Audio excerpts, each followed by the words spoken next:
like to share with you a story about hope. EIP is an early identification program where I work at George Mason University.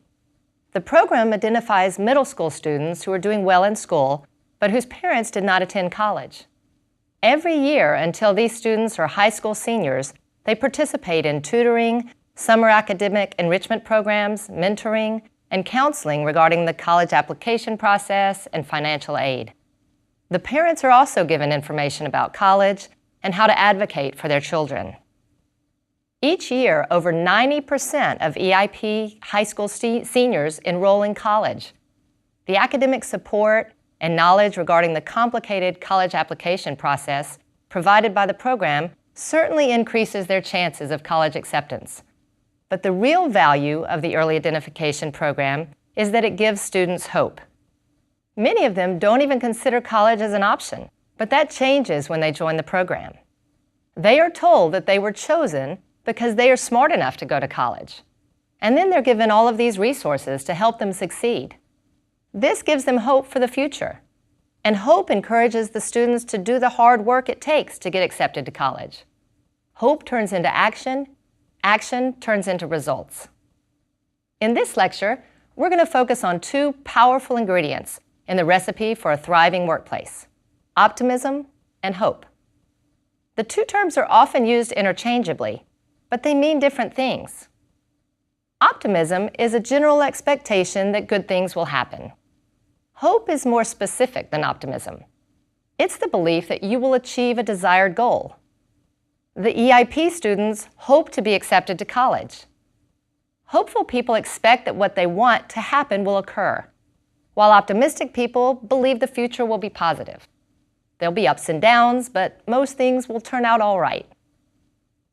Shane Lopez, author of the book Making Hope Happen, distinguished the two terms in this way. You're optimistic if you think the future will be better than the present. You're hopeful if you think the future will be better and that you have a role in making it so. Hope and optimism both share the expectation that the future looks bright. But hopeful thinking goes a step further to include the realization that we are responsible for moving toward our vision.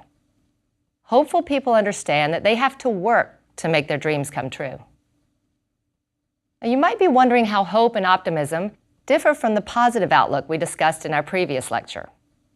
Hope and optimism often go hand in hand with a positive outlook, but a positive outlook has more to do with how you feel about the present moment, while hope and optimism are more future-oriented.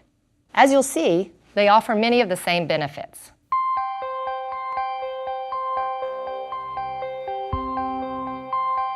Now let's look at some of these benefits, starting with optimism. The list is long. It includes greater happiness, stronger friendships, less stress, and better health outcomes. A recent longitudinal study of women by researchers at Harvard found that women who are optimistic are less likely to die from cancer, heart disease, stroke, infection, and several other major causes of death. The data came from a long-running study that has surveyed the health of women every 2 years for 40 years. Now, this particular study, the researchers analyzed data from 2004 to 2012 from 70,000 women. Results showed that the most optimistic women had nearly 30% lower risk of death from major diseases than the least optimistic women. So why would this be? Well, it's believed that having positive expectations for the future leads to a willingness to invest more time and energy in maintaining one's health. If you think the future is rosy, you're likely to do all that you can to stick around for it. Research has also found a strong link between optimism and success at work. One study looked at the impact of optimistic thinking on the performance of insurance agents working for MetLife. The researchers discovered that agents who scored in the top 10% on an assessment of optimism sold 88% more than insurance agents who scored in the bottom 10%. And agents in the top half sold 37% more than agents whose scores put them in the bottom half.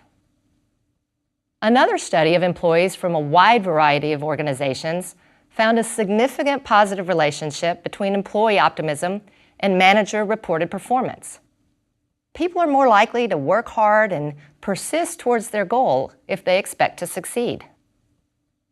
The impact of hope on performance is also well documented. Research has found links between hope in both academic and athletic performance. Hope can boost the chances of success by creating what you may have heard referred to as a self-fulfilling prophecy.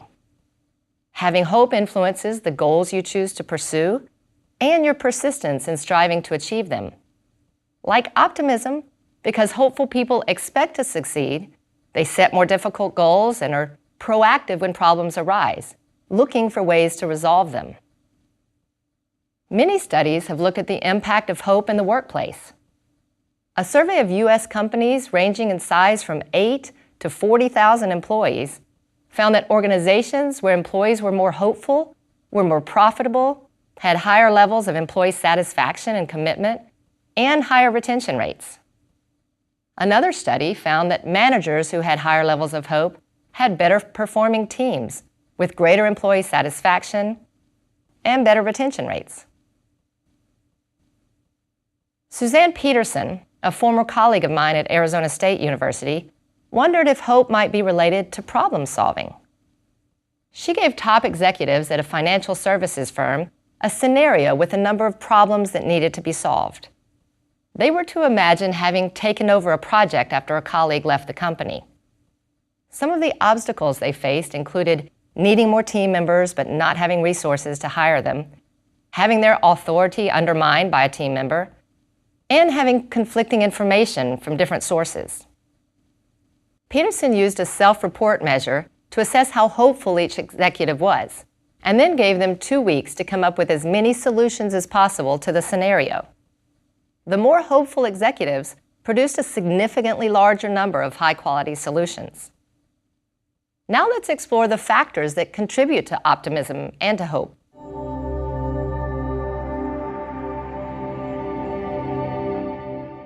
The study of optimism emerged from earlier research in the area of learned helplessness.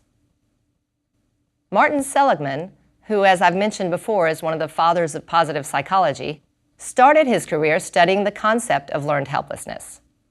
He and his colleagues discovered that when dogs were exposed to electric shocks that they couldn't avoid, many became helpless.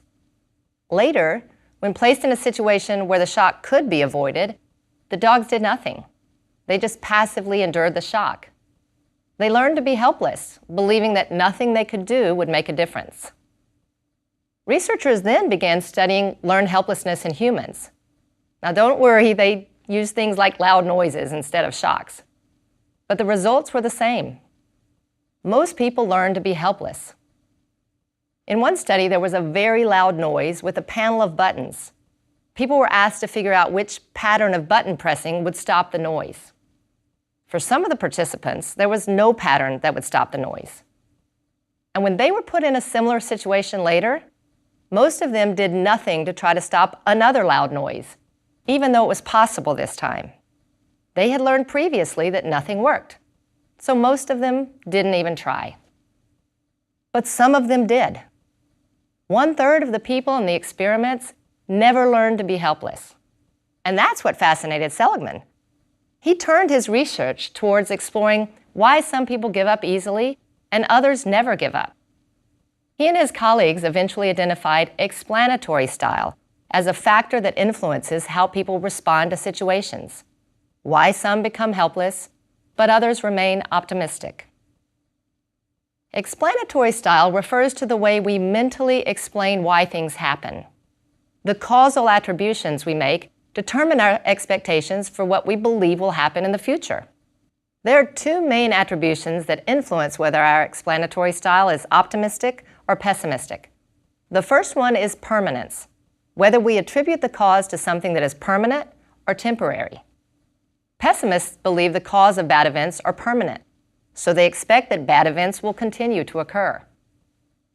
Someone with a pessimistic explanatory style might attribute a poor performance review at work to the fact that he just doesn't have the right skills for the job, which means he's unlikely to ever get a good evaluation. An optimist may attribute a poor evaluation to an unusually difficult project that fortunately just wrapped up. The second attribution is pervasiveness, which is whether we believe the cause is global or specific. Pessimists see the cause of negative events as global. Imagine a real estate agent has been unable to sell a house. A pessimistic explanation would be that she's no good at sales, or anything for that matter. An optimistic explanation would be more specific, like house sales are typically down around this time of year. The optimistic and pessimistic explanatory styles for good events are the exact opposite of the way they explain bad events. Optimists attribute positive events to permanent and global causes. Let's say you made a presentation that the client loved. If you were an optimist, you might attribute your success to your presentation skills, so you expect to give good presentations again in the future. If you're a pessimist, you may think you were just lucky. The client liked your presentation because he was in an especially good mood that day. You probably won't get that lucky again. Fortunately, optimism can be learned. Your explanatory style is a habit of thought that you developed in childhood or adolescence. Habits can be changed. You can choose how to interpret events. Cognitive strategies can be used to shift your explanatory style from pessimistic to optimistic. And the way you explain things to others can influence their explanatory style. You can become more optimistic by learning how to talk to yourself when something bad happens. Cognitive behavioral therapy is a psychotherapy intervention that helps people become aware of negative thought patterns so that they can develop more effective ways of thinking. The process of recognizing and then disputing your negative thoughts can move you from pessimism to optimism. Basically, you need to listen to the voice inside your head. If it's saying something bad is going to be permanent and global, then you need to argue with yourself. Don't believe everything you think. The first step is to recognize your own pessimistic thinking. And this requires being mindful. By paying attention to your self-talk, you'll start to notice when you're being pessimistic. The language you use can give you a clue. Words like always, I always make the wrong choice, or never, business is never going to get better, imply permanent global causes. The next step is to use rational thinking to dispute the pessimistic thoughts. The best way to do this is to show that your thinking is factually incorrect. Often our pessimistic thoughts aren't realistic. They're opinions that may be distorted by our emotions or simply the result of pessimistic habits. Maybe you've always told yourself you're not smart. Try to distance yourself from these opinions by thinking more objectively about the event, focusing on the facts. Ask yourself if the thoughts are reasonable. Make sure you aren't overgeneralizing or blowing things out of proportion. One mistake doesn't mean that you're a total failure. Search for evidence that proves your initial reactions aren't true. It can help to imagine someone else saying the things to you that you're thinking in your head. If someone says, "You're such a loser, you always screw things up. You don't deserve to have this job," you would defend yourself by citing evidence that disputes what they're saying. You would point out your successes and give them examples of how well you're doing in your job. Doing this to dispute the thoughts in your own head helps you to learn to be more optimistic. Another way to dispute negative thoughts is to explore other possible explanations. Almost everything has multiple contributing causes. List all the possible causes and choose to focus on those that are temporary and specific. If you lose an important client, perhaps it was due to a change in your client's revenues as a result of a bad year. Disputing your pessimistic thoughts by replacing them with more rational thoughts or by focusing on alternative causes can help you to become more optimistic. But there may be times when you try your best to find a more optimistic explanation of a bad event, but there just isn't one. In some cases, maybe it really was your fault. Now, if this happens, you can try another technique called decatastrophizing. Often, things seem much worse in our minds because we exaggerate their implications or imagine all of the things that could go wrong. Catastrophizing is when you jump to the worst possible conclusion. Let's say your boss is upset that you lost that big client, and you start to worry that you're going to be fired Ask yourself how likely that is to really happen. Are the consequences of something as terrible as you're imagining? Try to put things in perspective. How much will losing a single client matter in the future? In her book, 10-10-10, author Susie Welch suggests considering the consequences of something 10 minutes from now, 10 months from now, and 10 years from now. This may help you to see that you might be blowing things out of proportion. And if the worst outcome does occur and you lose your job, how likely is it that you will never find another one? What's the probability that you're going to run out of money and not be able to buy food or keep your home? Even the worst case scenarios often aren't as catastrophic as we think. The fact-checking that can help you to dispute pessimistic thoughts when something goes bad can also help you to stay optimistic when you're worried about something bad that might happen in the future. I've mentioned before that I'm a big worrier, and I'm really good at imagining worst-case scenarios for just about everything. I find it helpful to look for facts that dispute my worrisome thoughts. Facts often show me that I'm catastrophizing, and there's no reason for me to be as worried as I am. A frequent source of my stress is feeling that I have too many commitments and not enough time to get everything done. Sound familiar? The last time this happened, I was worried about a writing deadline that I wasn't sure I'd meet. So I started looking for facts to support the idea that I would meet the deadline. One fact was that despite my other commitments, I could find time on my calendar to schedule an hour each weekday to write. That gave me 20 hours of writing time over the next month. Considering the average number of pages I write per hour, it should have been plenty of time. Another fact was that I'm pretty good about sticking to a schedule, and I've rarely missed a deadline in the past. Those facts helped me realize that I should stop stressing so much and just get to work. The next time you start feeling pessimistic about the future, take a moment to pay attention to your thoughts. What are you saying to yourself? Check to see if your self-talk is realistic. Can you come up with any alternative explanations? You have the power to change your thought patterns and become an optimist.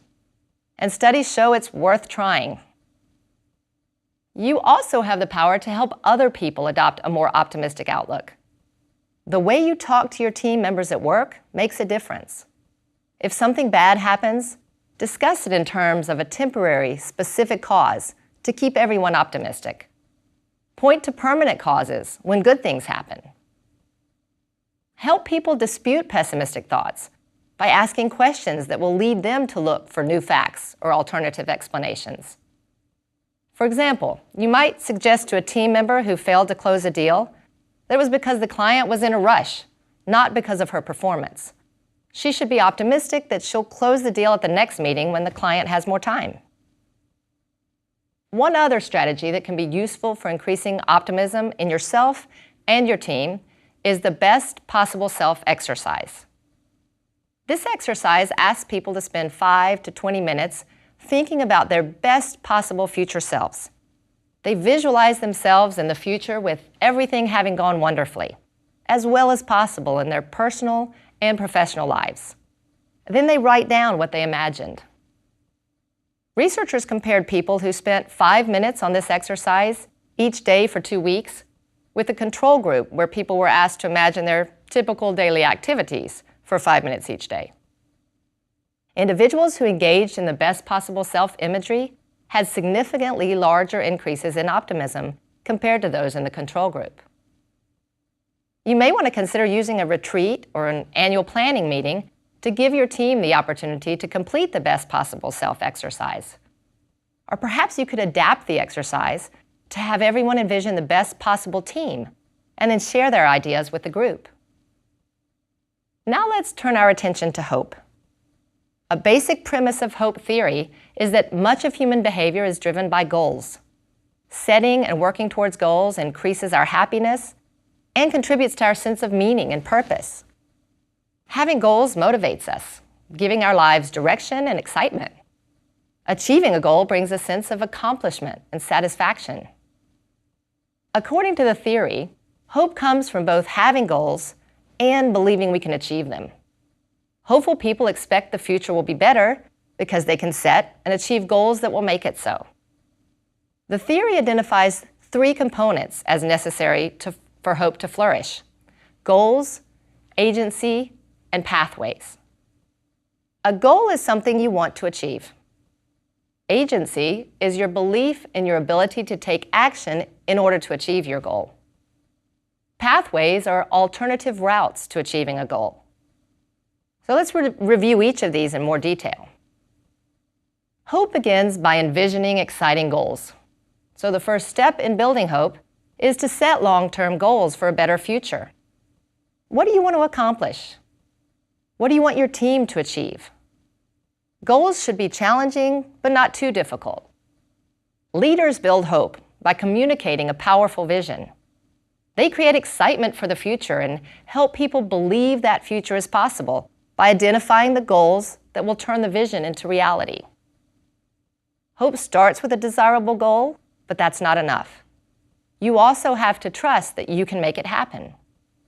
Hopeful people believe they have the ability to motivate themselves and to persist in goal-directed efforts. And this requires the other 2 components of hope: agency and pathways. Let's look at how agency, the belief that you can achieve your goal, can be increased. Often our sense of agency is low because a big goal, like being the first person in your family to go to college or making it to partner, can seem so intimidating. Just figuring out where to start is overwhelming. But taking action is critical. It gives you a feeling of control and a sense that you're making progress. So one way to increase agency is to break goals into smaller sub-goals, identifying the specific steps you need to take in order to achieve your goal. Completing each small step creates momentum, bringing you closer to your goal and building your confidence. Think about putting together a really hard puzzle. When I dump 1,500 puzzle pieces out of a box, deciding where to even begin can be daunting. I usually start by turning all the pieces over. Then I look for pieces with flat edges and start putting together the sides of the puzzle. Next, I pick a small section with a distinct image or color, and I focus in on those pieces. Working in these smaller sections keeps me hopeful because I can see that I'm making progress. Hope is built by doing one small thing that moves you a little closer to your goal, and then one more. This helps you maintain a sense of agency by seeing that you do have the ability to positively shape your future. Something else you can do to increase agency is to use success stories to build confidence. Hope can be strengthened by thinking about your own past successes and by hearing stories of others who have overcome adversity to reach their goals. If you're facing a moment of self-doubt, recall a time in the past when you have succeeded and think about the strengths and the resources that you used. Now, if you're a business leader, you have certainly had successes along your path and are likely aware of the strengths you leveraged to achieve them. Recognize that you can draw on these again to achieve future goals. Thinking about your past successes and the effort it took to achieve them will help you see that you have the ability to positively influence future outcomes as well. When you experience success, take time to savor the moment and to think about how your planning, effort, and persistence helped you achieve it. I have a victory log. I actually call it my high fives, where I've listed some of the biggest successes I've had in my life. If I'm working on something and I feel hope slipping away, I pull out my high fives to remind me of my past accomplishments. It really has helped at times to boost my mood and give me the sense that if I've achieved successes in the past, surely I'll succeed again. If you have an office space, consider populating it with momentums of your past successes, not as a show of ego, but as a way of surrounding yourself with reminders of your own agency. Identifying a role model who has achieved similar success or has been an inspiration to you can also increase your sense of agency. Research shows that our belief in our ability to achieve a goal is influenced by seeing someone else succeed. For example, one study of women who had careers in mathematics, science, or technology discovered that the women's belief in their ability to succeed in those careers had been influenced by having a family member with mathematics-related careers. A final strategy for increasing agency is visualization. The more clearly you can see yourself achieving a goal, the stronger hope will be. So try picturing yourself having achieved your goal in as much detail as possible. Writing about it can create an even more vivid image. Another possibility is to make a vision board. Find pictures of things that represent your goal and put them together in a collage. It's important to also visualize the steps you'll need to take to achieve your goal. Imagine yourself working hard to successfully complete each of the sub-goals you've identified. This can help you develop strategies for reaching your vision and will remind you of the effort it's going to require. Women who participated in a weight loss program at the University of Pennsylvania were asked before their diet began how confident they were that they would be able to meet their weight loss goal. They were also asked to imagine how they would react in different scenarios related to food that they might encounter while they were trying to lose weight, like someone bringing cupcakes to work. The women who were most confident that they would reach their goal and acknowledged that they would struggle with temptations lost an average of 26 pounds more than women who doubted they would succeed, yet had positive fantasies about how easy it would be. Hope is having high expectations for the future and a realistic view of the obstacles that will need to be overcome. And this brings us to the final component of hope, pathways. Hopeful people believe that there are many paths to a goal, and none of them is free of obstacles. So in addition to setting desirable goals and taking action, hope also requires identifying alternative routes that can be pursued in the face of setbacks. Knowing that you have other possible routes when something difficult arises is key for maintaining hope. If you find that your original plan isn't working, you can keep going by adopting an alternative strategy. If you use a GPS app to get around, you may have noticed that it provides alternative paths when you enter your destination. And as you're driving, the applications continue to offer alternative routes with estimated time differences. If for some reason you take a turn that's not programmed, the route is immediately updated. Doing the same thing when you set a goal builds hope. When deciding how to get there, identify plans A, B, and C. Accept the likelihood that you could encounter an obstacle that prevents you from continuing with your original path, and have another strategy ready to go. Encourage your team to always identify alternative paths for meeting their goals as well. Now let's end with a visualization exercise. Imagine what your workplace would look like if everyone were thriving.